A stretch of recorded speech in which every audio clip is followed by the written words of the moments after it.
napa tidak boleh hukumnya buang kotoran, baik itu kotoran napa berupa berak atau kencing di pohon-pohon yang berbuah, di pohon-pohon yang boten angsal. Kalau yang tidak berbuah ini ada ulama yang membolehkan, tapi kalau yang berbuah tidak boleh karena istilahnya risi. Kan semangke tiang berpikir walaupun pupuk itu kita tahu sendiri dari kotoran ya. Tapi kalau orang melihat kan waduh ini buahnya hasil pupuknya sendiri. Ya, tidak boleh.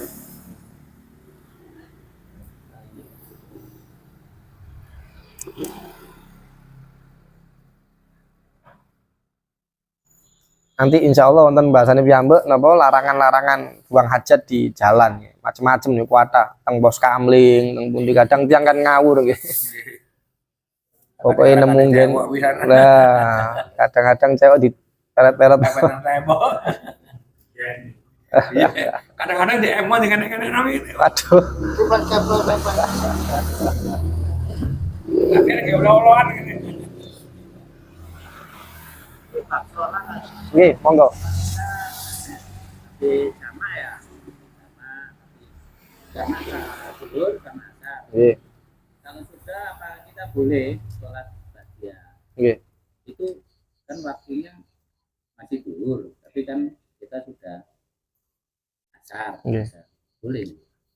mboten masalah. Jadi gini, qobliyah ba'diyah itu masuknya waktunya berbeda tapi keluarnya bareng. Masuknya berbeda, kalau qobliyah kan jelas lebih dulu, ba'diyah setelahnya. Tapi keluarnya sama, qobliyah ba'diyah itu keluarnya dengan selesainya waktu tersebut. Misalkan zuhur, ya berarti setelah zuhur selesai. Umpami jenengan jamaah, terus kemudian datang itu di masjid sudah sholat, kan dereng qobliyah. Qobliyahnya ditunda setelah sholat bermasalah, meskipun namanya qobliyah tapi dilakukan setelah sholat. Kenapa boleh? Karena belum selesai waktunya. Termasuk jamak tadi itu, jenengan jamak takdim kan mantun zuhur mesti langsung asar, berarti dereng ba'diyah. Ba'diyahnya setelah asar mboten masalah, karena belum keluar waktunya. Bahkan qobliyahnya dijadikan satu setelah sholat asar sekalipun mboten masalah, karena keluarnya waktu qobliyah ba'diyah itu dengan selesainya waktu sholat tersebut. Zuhur nggih zuhur, asar nggih asar, maghrib nggih maghrib dan seterusnya. Wonten. Nek carane lah niki, nggih. Sing afdol niku dadange zuhur qobliyah riyin. Mantun ngenten zuhur, asar baru ba'diyah zuhur. Qobliyah asar mangke teng waktune saged. Waktune saged.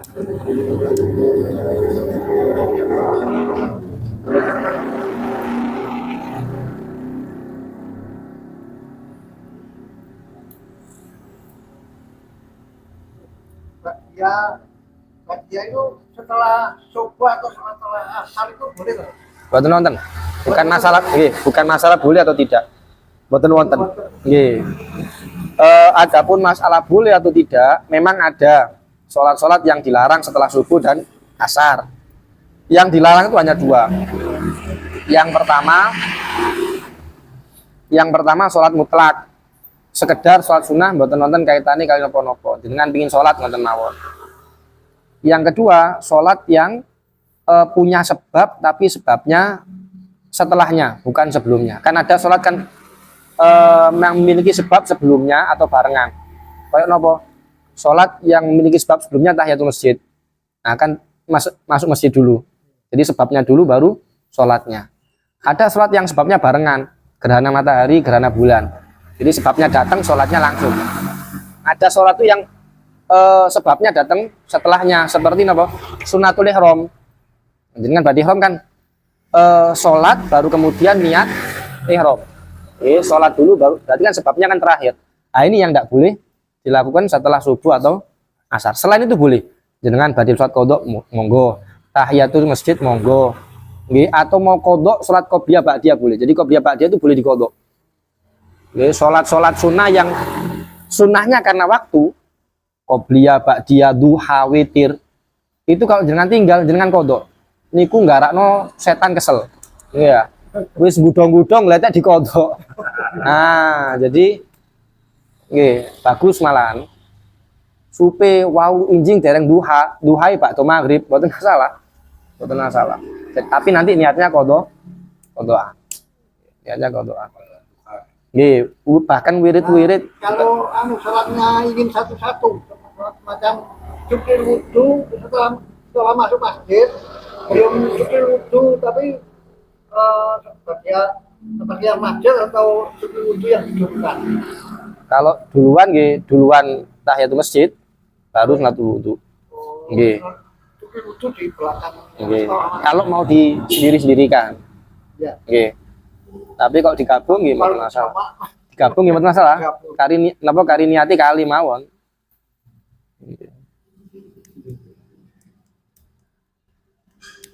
Kalau yang untuk perempuan yang kayak kemarin ya, saya itu kan sakit ya, sakit sudah di sana, begitu di rumah sakit itu haidnya sudah selesai kan. Tapi seandainya mau mandi di rumah sakit, kemungkinan ya misal lagi ya kan masih lemes ya. Kayak gitu gimana ya? Tayamum. Tayamum kan bisa menggantikan wudhu, bisa juga menggantikan mandi. Nggih. Cuma nanti tayamum sebisanya, sholat sebisanya qodha. Nggih, tetap qodha.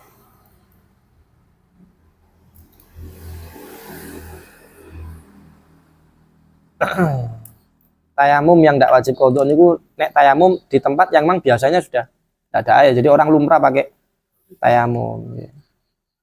Wudu itu ada kodoknya. Wudu ada kodoknya, mboten loh. Memang dibuat aneh. Nggak gini loh maksudnya.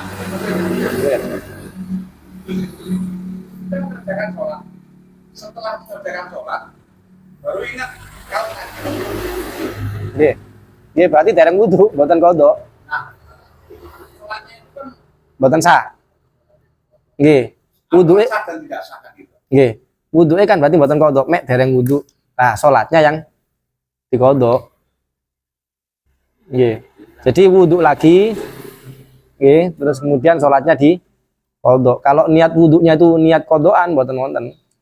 Hanya antara sudah wudu atau belum. Kalau sudah keluar waktu, Nggih mboten masalah. berarti Kalau justru kodok itu karena keluar waktu. Nek dereng keluar waktu nggih, salat biasa. saat malih. Nggih, salat malih.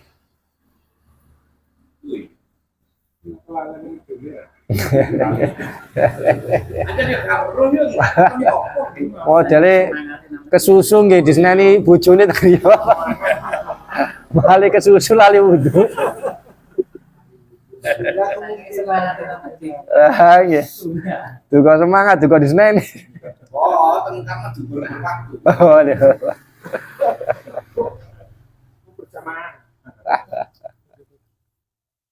Dibur solangan ini kan ngono.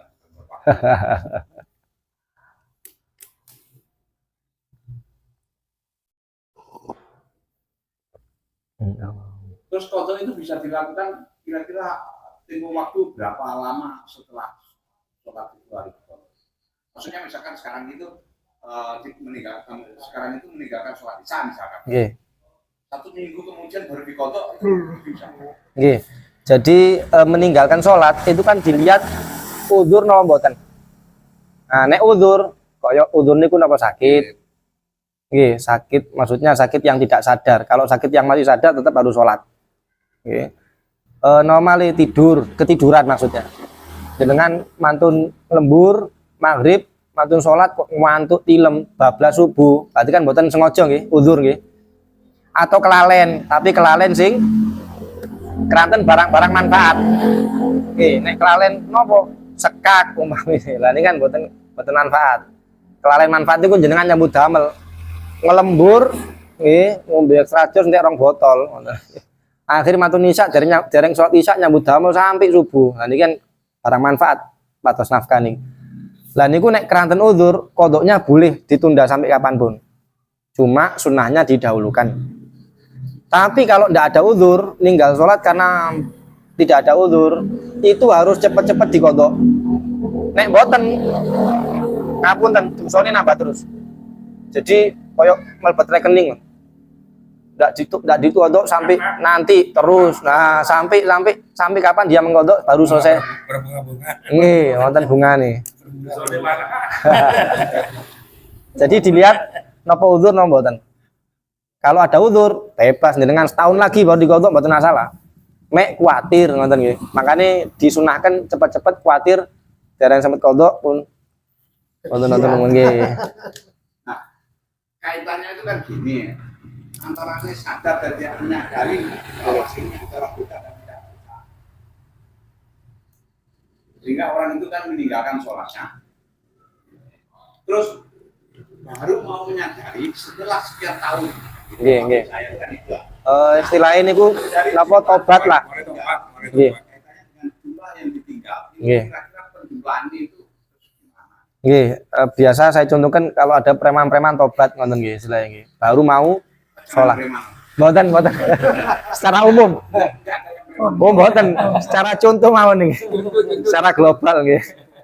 Ada orang baru sholat, dia meninggalkan sholat, itu dilihat, dikira-kira berapa tahun saya meninggalkan sholat. Umpami 4 tahun meninggalkan sholat.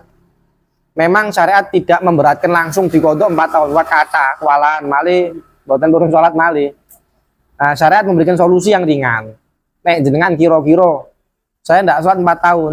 Nah, diusahakan selama 4 tahun niku jenengan sholat pingkali-pingkali. Jadi zuhur 2 kali.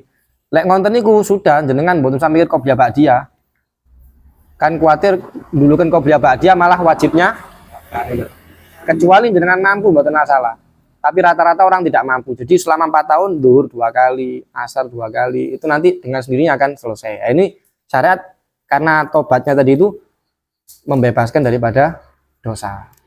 Ngoten nggih. Sailing-iling ini Bun. Kira-kira 3 tahun gitu, 3 tahun. Iya. Itu nggak ngatur lebih dan kurangnya ya? Maksudnya? Kalau misalnya biar nggak juga nggak apa-apa kan? Mati masalah. Ya, kurang lebih kira-kira. Apa? Kodok, iya. Jadi zuhur yang pertama adaan kan usolli fardhu dhuhri. Adaan nilai ta'ala. Enggak usah tahun pertama, langsung kodokan aja. Nanti otomatis. Iya. Jadi usolli fardhu dhuhri kodokan nilai ta'ala, usolli fardhu asr kodokan nilai ta'ala. Ini otomatis. Kalau yang foto-foto itu seandainya sudah 40 tahun nggak pernah sholat ya, Iya. itu ya tobat kan, ya ulangi 1 kali. Tapi belum sampai setelah biasanya tobat itu 3 tahun sudah nggak ada, itu ada yang gimana ya? Insya Allah, ya, selama dia niat betul, niat tobat itu sudah membantu. Hanya niat itu kan juga tetap harus bertanggung jawab. Namanya niat kan kita tanggung jawab. Tapi selama terputus di tengah jalan, dia Gusti Allah sudah urusannya, bukan manusianya lagi, karena sudah Allah sudah ngasih waktu segitu, kan nonton istilah. Nah pertanyaannya gini loh Gus, ada pertanyaan lagi. Oke, monggo. Mumpung tidak dipungut biaya nih. Bagi mualaf Nggih, malah. yang usianya sudah uzur, untuk menggantikan sholat yang sekian tahunnya itu kan Mikir. kan juga. Kalau mualaf dia berasal dari Kristen murni, tidak wajib qadha. Salat mulai ketika dia Islam. Sing wajib qadha niku nun sewu, naudzubillah murtad. Jadi dia sudah Islam terus murtad 2 tahun. Nah, ini kan ada tuntutan berarti dia selama 2 tahun karena dia sudah tahu Islam sebelumnya. Itu tidak bisa disebut dengan tobat nasuha ya. Tobat nasuha. Tobat nasuha itu bukan dari aktivitas, bukan dari pekerjaan, tapi dari niat. Onten tiang meninggalkan sholat itu tadi loh, misalkan sudah tobat nasuha pun sholat juga tetap gini kok, niat baik tetap namanya niat kan ada tanggung jawab. ya. Kok jenengan niat nopo niat kembali ke istri Oh, ini kodenya. langsung nembak. Nggih, nggih, nggih.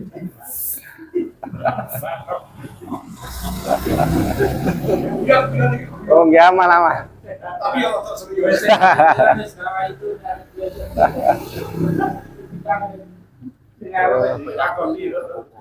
Nah, soalnya kan langsung teko enggak urung ngerti Islam loh. Apa mau nih ngerti Islam? Boleh dulu nggak langsung gak usah ngobrol. Nggih. Saya mau ngerti rekam. Aman. Bisa jamaah. Napa? Foto itu bisa jamaah. Bisa? Bisa. Foto itu bisa dikosong. Boten. Boten masalah. Iki kosor sedaya.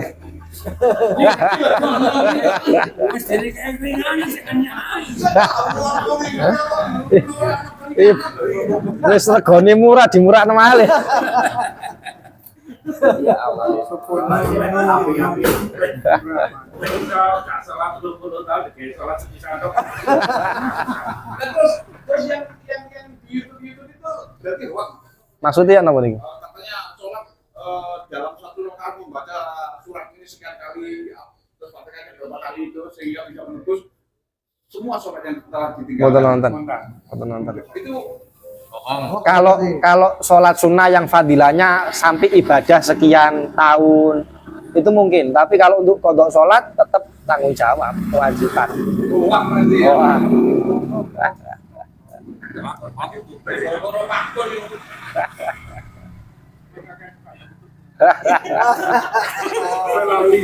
Wah, ini kok golek sing murah-murah. Sampai lari sholat ini bang. Kan buka YouTube kan, sama sekali sholat itu. Gusi wes mepet di pewepet. Jangan sih pulang. Ngomong gratis ya. Enggak, ini kan kaum Nggih. Kaum YouTube. kaum rasa-rasa Kaum marah-marah. Ya, memang biasanya nek napa? Yang tiang sing enggal salat niku tidak disarankan untuk qobliyah ba'diyah, Bu. Sing wajib ae teter. Saged kodok ping kali nggih, ping setunggal nggih. Jadi salatnya dua kali kan enteng. Subuhnya 2 kali. Zuhur 2 kali sampai berapa lama dia meninggalkan sholat tadi. Lega tukar nama? Ya nama tukar guling. Buatan sakit.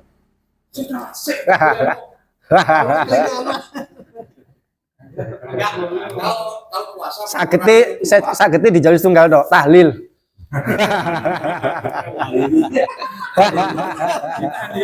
Tahlil beres.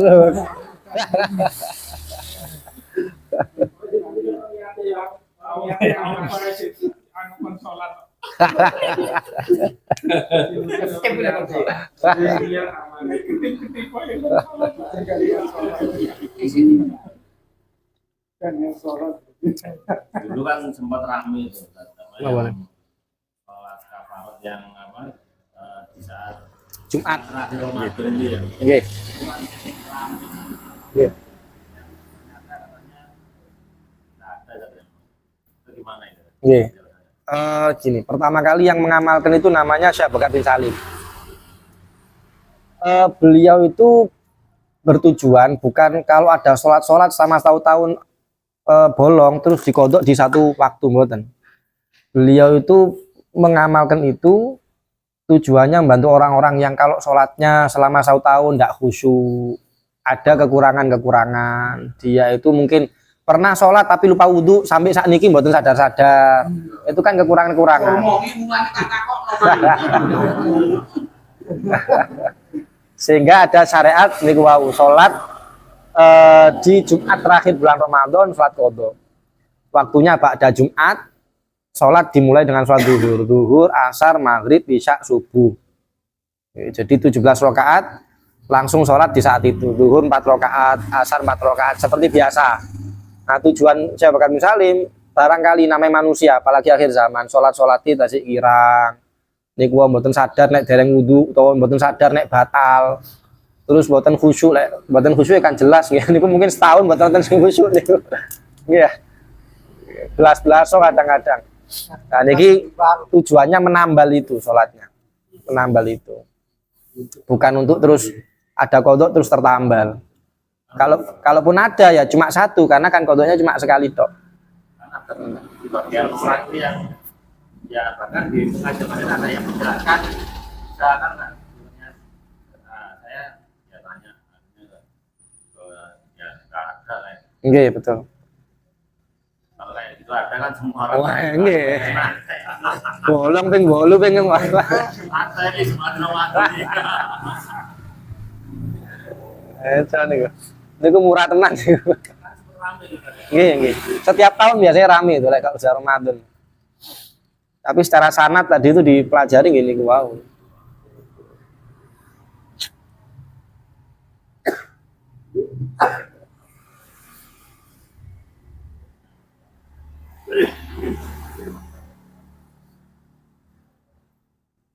Semacam mojo atau itu setelah sholat subuh itu ada yang banyak yang tidak mengerti.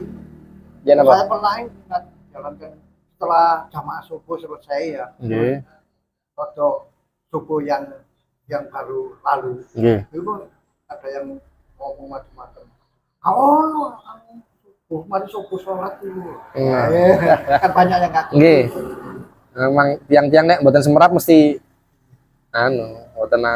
mboten rami. Yang diharamkan nggih dua niku salat mutlak kali salat sing sebabi terakhir. Sing lintune bebas. Bahkan tahiyatul masjid jenengan mantun ba'da subuh pindah masjid, salat tahiyatul masjid mantun subuh mboten masalah.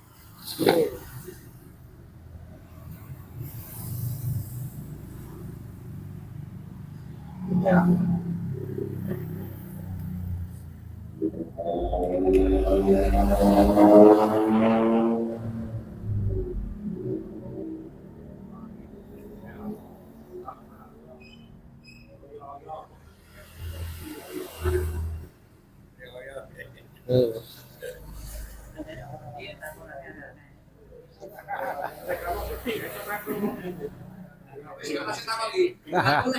Monggo monggo aman.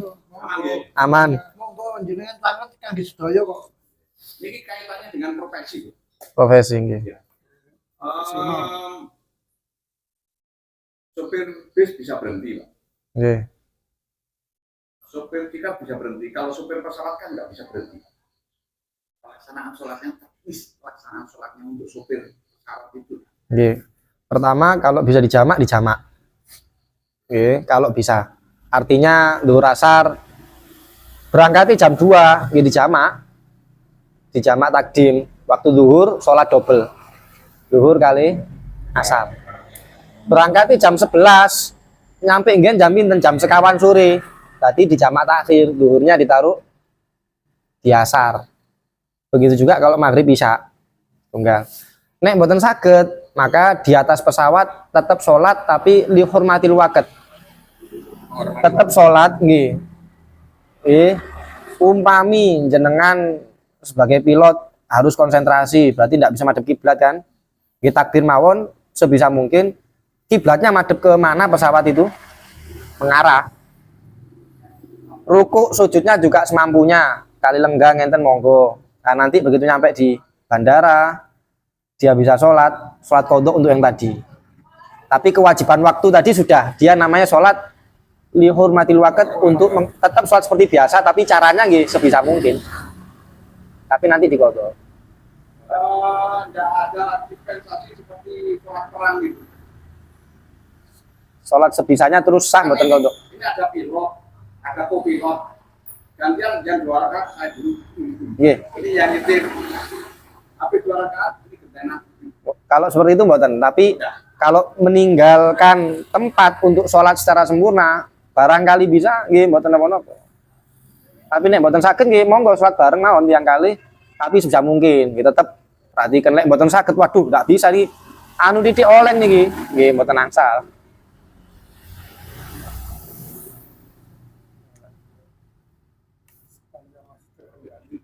Nggih. Kiblatin wis.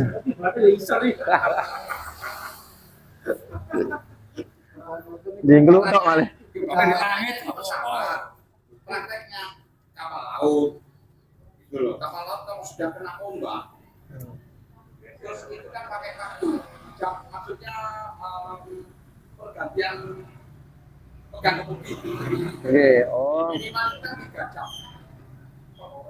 Itu kan kalau 3 jam itu kan sudah megang kartu sholat. Lanjutnya dua sholat. Nggih.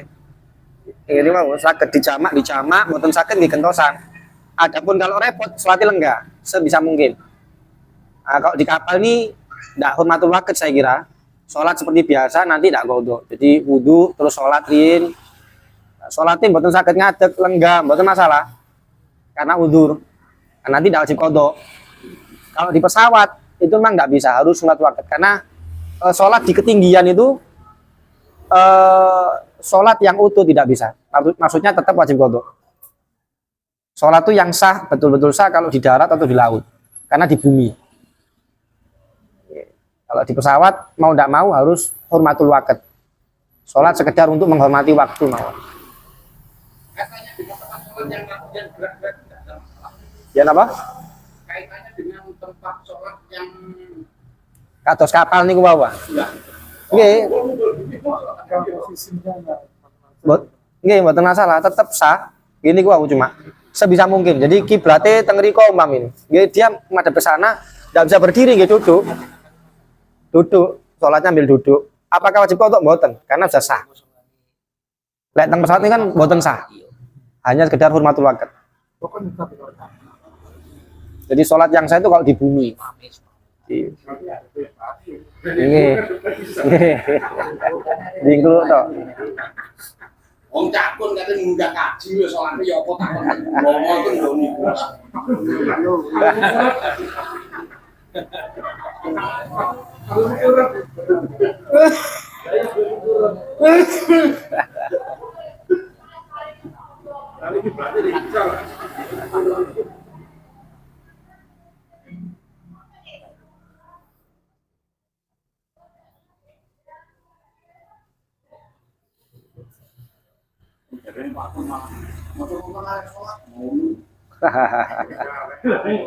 Sholat di kongkon ora iso ta. Sholat di Masa arep diomong sholat kok iso. Arep lah arep. Kok saya kemarin gak iso sholat.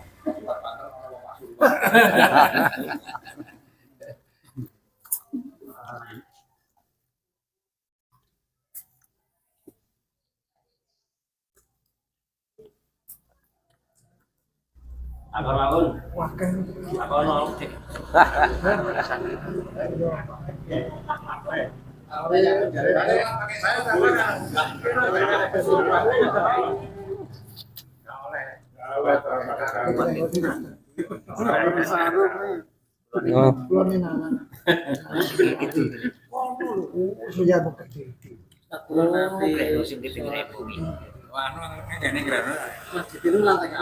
Nggih.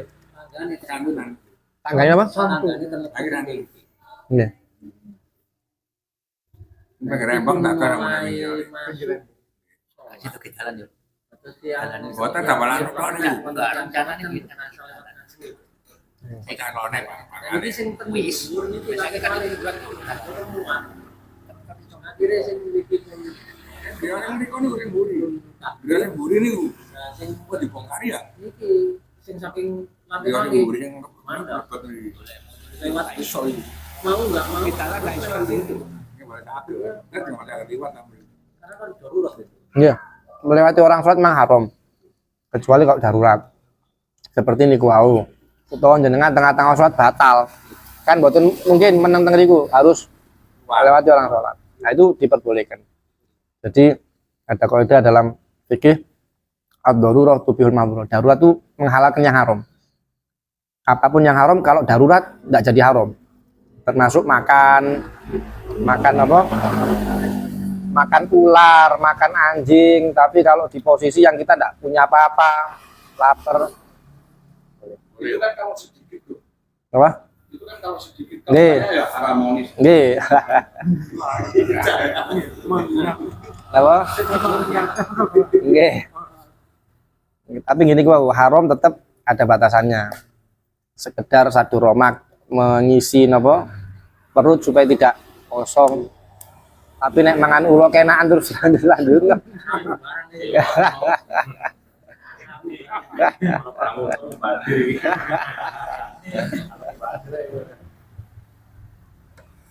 Kalau ningali teng Pontianak nih, nonton ibu-ibu nganton kebakaran hutan, dia panen ular. Waduh, seneng malah.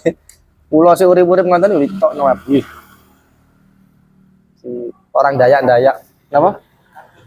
Napa dia? Nggih, betul. Nggih, leres. Oh, enggak berpisah. Nggih, koyo seneng. Nggih, leres. Mereka ngambil terus seneng koyo girang-girang. Orang Dayak. Satu lagi kan. Nggih, monggo. Banyak. Semono gak apa-apa, semono gak apa-apa. Oke, mboten sing tanglet aman, Bang.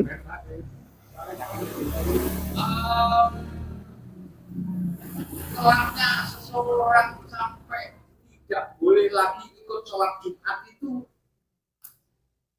misalkan kita telat waktu Jumat sudah berjalan dan bahkan tinggal 1 rakaat sholat, kita ikut nimbrung sholat, itu menambah rakaat.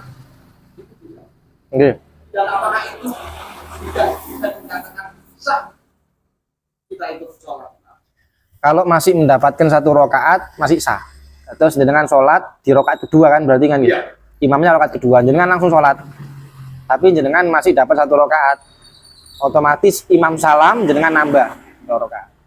Itu sah. Sampai batasan mana orang tidak mendapatkan sholat Jumat? Kalau imam sudah berdiri dari ruku rakaat kedua.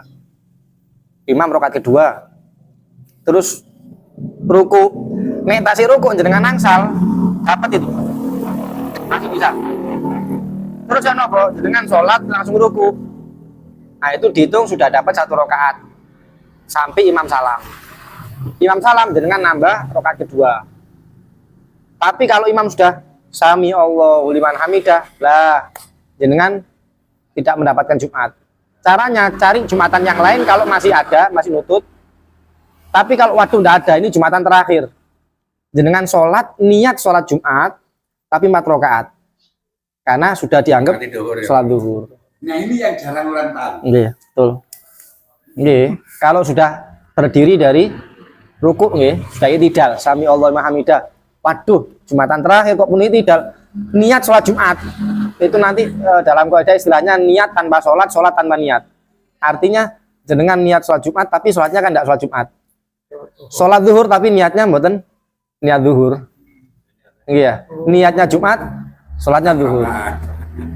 2 rakaat salam atau Apa? 4 rakaat salam?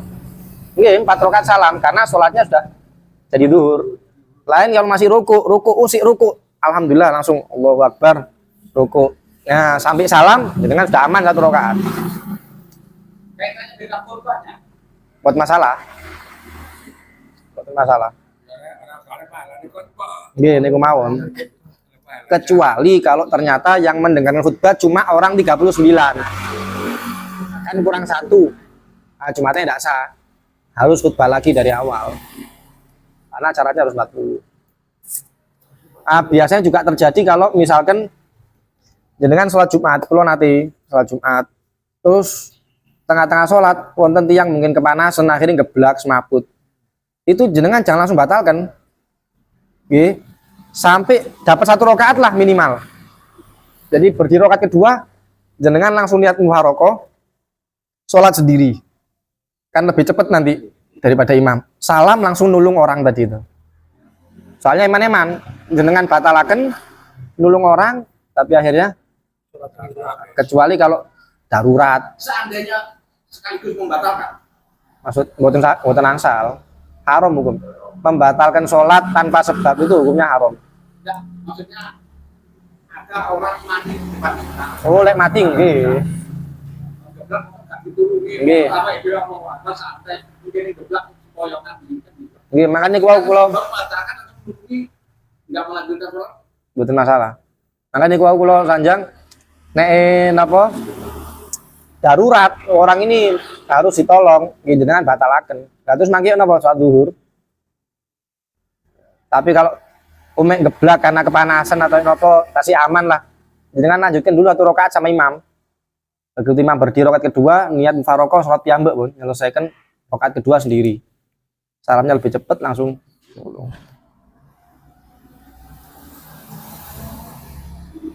Sama dengan sholat ketika terjadi rindu ya. Mungkin. Oke. Selesaikan 1 rakaat baru sholat sendiri.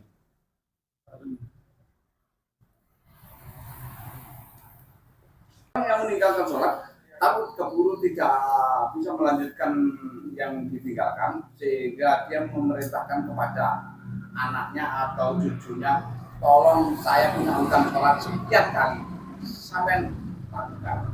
Itu bisa diwariskan. Oke. Wasiat sebelum meninggal itu bisa. Saya masih punya tanggungan sholat sekian. Minta tolong kalau saya sudah meninggal dikodokkan, itu boleh. Itu sah ya? Sah. Biasanya dipakai sama orang-orang yang sakit tidak sembuh-sembuh sampai meninggal. Sakit parah, mesti katanya apa? Game over nih. Nulis wasiat riyen, saya masih punya tanggungan sholat sekian bulan. Tak tolong dikodokkan, itu boleh. Dan itu bisa diwasiatkan kepada siapapun. Oke, utamanya ahli waris. Ya.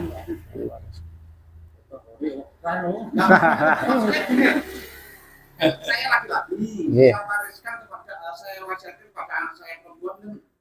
Mas masalah. Suatu masalah. Masalah ya, karena kayak apa?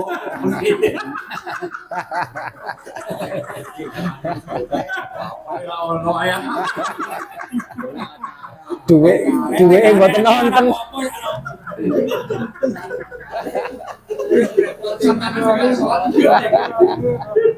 Duwe gak ono salate akeh. Nah, itu hanya sekedar sholat saja atau puasa pun juga bisa.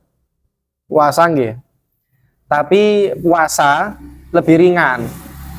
Kadang orang kan males mau puasa nggih, dibayarkan fidyah. Fidyah. Kenapa? Setiap hari satu mud itu 7 ons tok.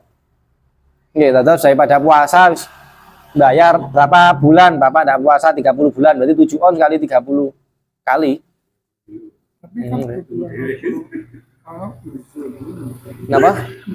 uzur, enggak uzur, Maksudnya nggih kalau udzur jelas, kalau enggak udzur. Gini kok orang bahkan sebelum mati pun boleh kalau puasa. Misal ini orang sakit yang sudah mendekati kematian. Nggih.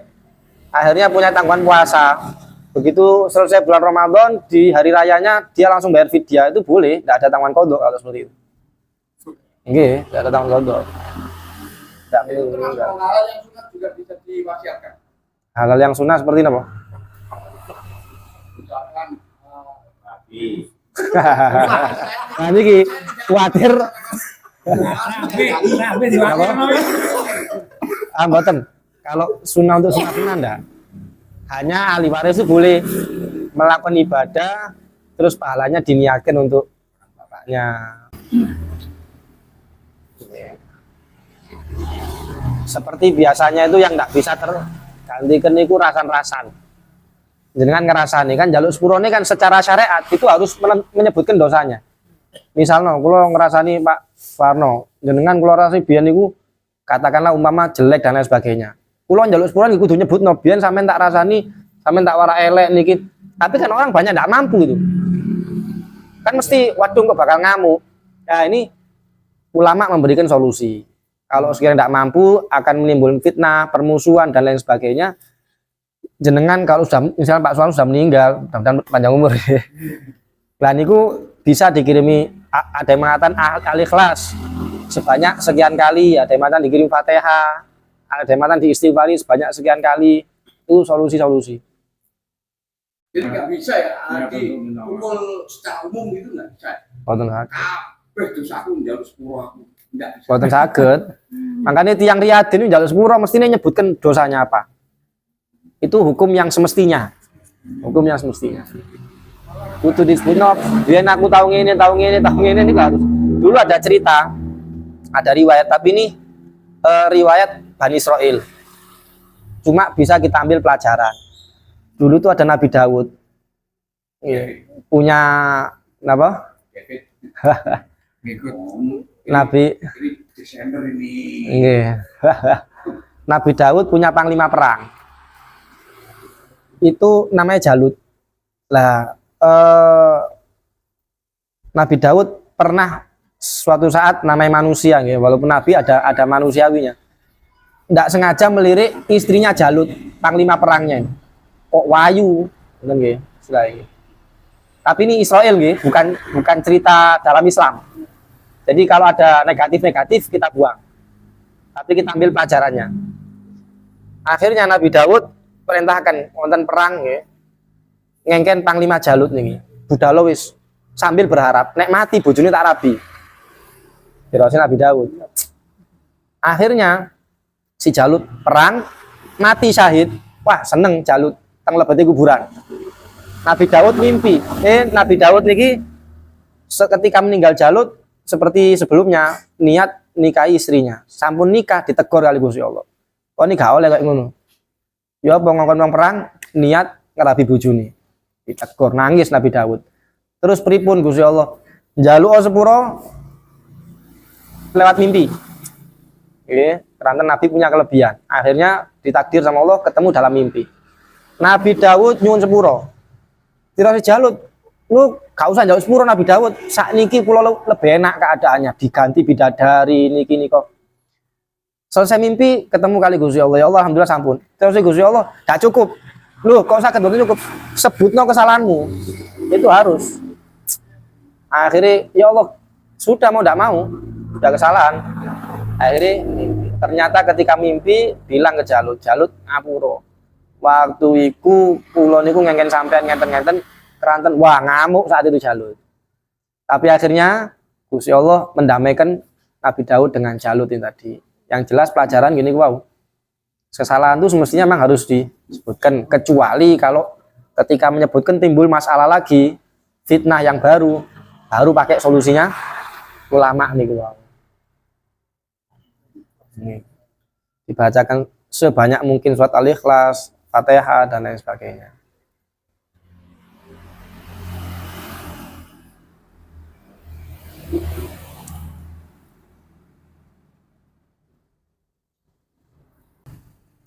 Kita punya anak, kasusnya Surabaya kayak gitu, jadi mengawinkan anak, menjodohkan anak itu padahal anak kan bisa jadi suka, bisa jadi tidak suka. Hukumnya bagaimana? Jadi ada istilah wali mujbir dalam syariat itu. Wali mujbir itu wali yang bisa menikahkan meskipun tanpa izin anak. Meskipun tanpa izin anak. Itu wali mujbir dalam syariat ada dua. Bapak kandung sama kakek pun. Selain itu tidak boleh, harus izin. Nah, berarti bapak sama kakek mau menikahkan anak tanpa izin anak itu pun boleh-boleh aja. Ini kita bicara hukum. Beda lagi bicara adab. Kalau adab tetap sebaiknya minta izin. Ya, itu kan misalkan anak itu anak perempuan, misalkan Iya. anak laki-laki. Anak laki tidak menjadi kewajiban untuk anak dalam masalah nikah nggih. Nurut. Tapi nggih, namanya anak diperintah orang tua, kalau kita bicara baktinya ya wajib. Cocok nggak cocok berangkat. Nggih. Ini bicara baktinya. Tapi kalau bicara nikahnya, si yang laki tidak mau, ya tidak bisa karena laki kan bagian kobil tuh. Tidak mungkin yang kobil itu bapaknya. Kalau bapaknya nggih mali rabi bapaknya. Nggih.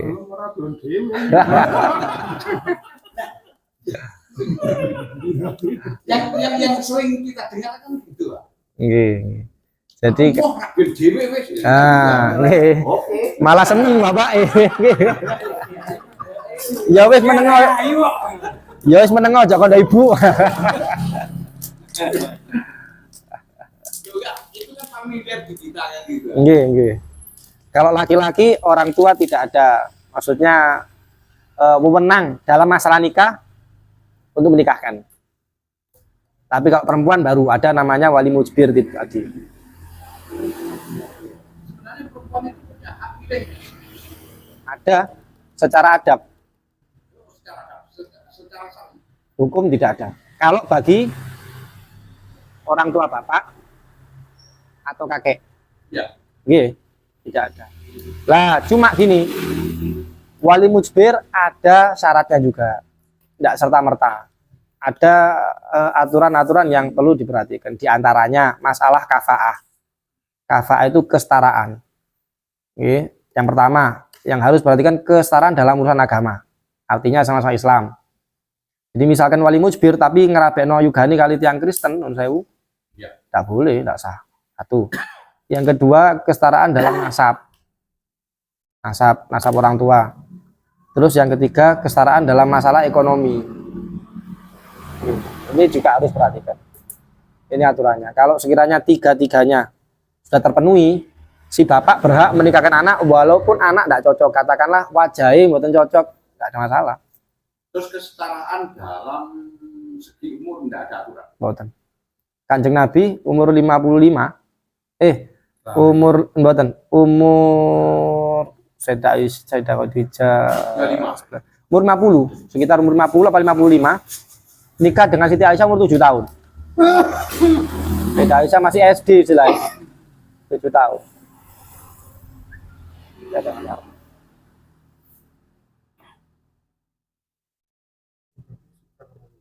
Oke. Atau biasanya juga terjadi itu kalau nikah untuk mahram. Jadi ada bantu keluarga saya. Bapak, ibu, terus anak ngoten nggih. Punya bantu laki-laki. Dulu masih ada bapak, ya tidak ada masalah. Kan masih ada laki-lakinya. Begitu bapak ini meninggal, supaya si pembantu tetap bisa ada di rumah situ, bantu yang ibunya itu, akhirnya dinikahkan mahram. Gimana dinikahkan mahram? Si pembantu ini dinikahkan sama anaknya yang perempuan yang kecil. Tapi setelah nikah langsung cerai. Kan nanti kan mertua, meskipun mantan mertua kan tetap mahram. Nah, jadi enak wis bebas bantu tengriku. Salaman pun sama ibu mertua tidak ada masalah. Biasanya terjadi seperti itu di kalangan orang-orang yang tahu, yang ngerti ilmu. Daripada pembantu saya ini laki-laki mau cari bantu yang lain repot. Terus akhirnya rabeno kali juga nih sing alit. Ini nanti terus kemudian dicerai untuk menjadi mahram itu boleh. Kalau wali tadi itu caranya perempuan tadi ini enggak. Orang para beno itu tak belum ada mau tuh ya. Para beno, kau bener rapi. Ini yang perempuan ini kan lari ini kan kakinya lari ke kakeknya. Ya, ternyata besok nikahnya tetap jalan. Kan nggak ada yang berubah, kan nggak ada walinya. Nah, terus di sana anak perempuan tadi nikah sama pacarnya, jadi walinya kakek yang gimana itu? Nggak bisa. Pak wali kan wali ini urutan, berarti bapak dulu. Kan perempuan ini nggak tahu kalau di sini sudah ada apa. Gitu. Itu nanti tugas hakim untuk memastikan. Tugas hakim untuk memastikan. Apa namanya? Dunia kan pasti ada ya. Zaman sekarang. Iya. Kadang lagi kan seandainya di sini sudah terjadi, akhirnya kan lari kan bisa pakai wali hakim toh, di sana gimana kayak gitu ya. Kalau yang sih sah, ya, saya kan nggak tahu di sini. Yang perempuannya ini kan nggak tahu, akhirnya kan lari berdua sana, ternyata di sana pakai wali hakim yang sudah luar pulau lah intinya. Kayak gitu gimana? Repot juga ya. Itu makanya. Berarti nanti yang mana yang lebih dulu itu? Karena dua-duanya sah kalau Saya itu. Kalaupun terjadi. Makanya bahaya nih bapak nek rotek sembrono niku. Umpama yang perempuan tadi di sana sudah menikah, terus bapak ternyata habis gitu menikahkan, yang sih tidak sah karena posisi itu kan dulu Mas. Duluan situ lah. Kalau kan seandainya di sini sudah dinikahkan tapi kan perempuannya tahu akhirnya kan lari. Karena malamnya bertengkar sama bapaknya, akhirnya lari. Di luar pulau lah. Akhirnya kan nikah lagi. Nah, kalau kasusnya jenengan ternyata yang di sini sudah dinikahkan dulu, yang sana tidak sah berarti. Ya, tapi kan nggak tahu posisinya yang perempuan itu. Nanti ketika misalnya katakan cari kepastian, ya yang itu otomatis batal yang sana, otomatis. Dunia saya ini kan aneh. Tapi batalnya kalau sudah mengetahui ya. Nanti. Iya. Jadi tahu kita lihat kan. Aku bukan tukang kenyang, saya ditanya nih. Awal-awal Monggo. dunia medsos mempermudahkan untuk komunikasi kita kepada siapapun. Oke. Andai kan kawin dilaksanakan dengan medsos dan perwalian dilakukan secara online itu gimana? Perwalian dilakukan secara online. Boleh? Oke. Termasuk misalnya, Oke, sah. maksudnya di perempuan di sini laki-laki yang dari mantan. Oh, kalau diwakilkan sah.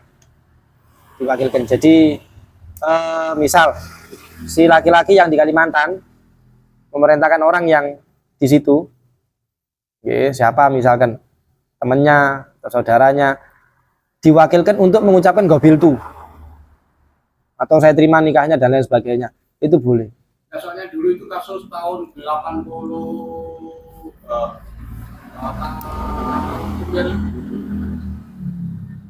Ngapur Pak. Sembilan puluhan. Kan ada kasus yang betul tentang kawin teripun. Oke, tidak sah. Karena gini, pernikahan butuh saksi. Oke, dan saksi, namanya saksi dalam syariat itu syahid menyaksikan langsung. Menyaksikan langsung. Makanya orang yang dengan jarak seperti tadi, solusinya harus mewakilkan kepada orang lain untuk menerima nikah. Jadi taukil itu bukan hanya dalam masalah menikahkan, tapi juga bisa dalam masalah menerima nikah. Asalkan lafadznya bener nggih. Oke, nek mantan berarti qabil tu nikah di bulan. Saya terima nikahnya untuk ndak ono untuk ini lah. Tapi dhewe jenenge. Keliru-keliru sing bener nih.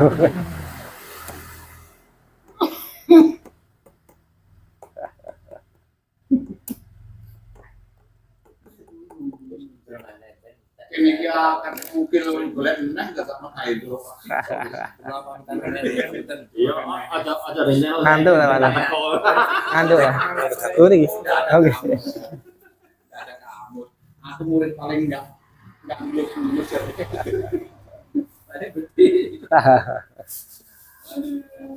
Sementara gitu terima kasih sekali lagi. Oke, Waalaikumsalam warahmatullahi wabarakatuh.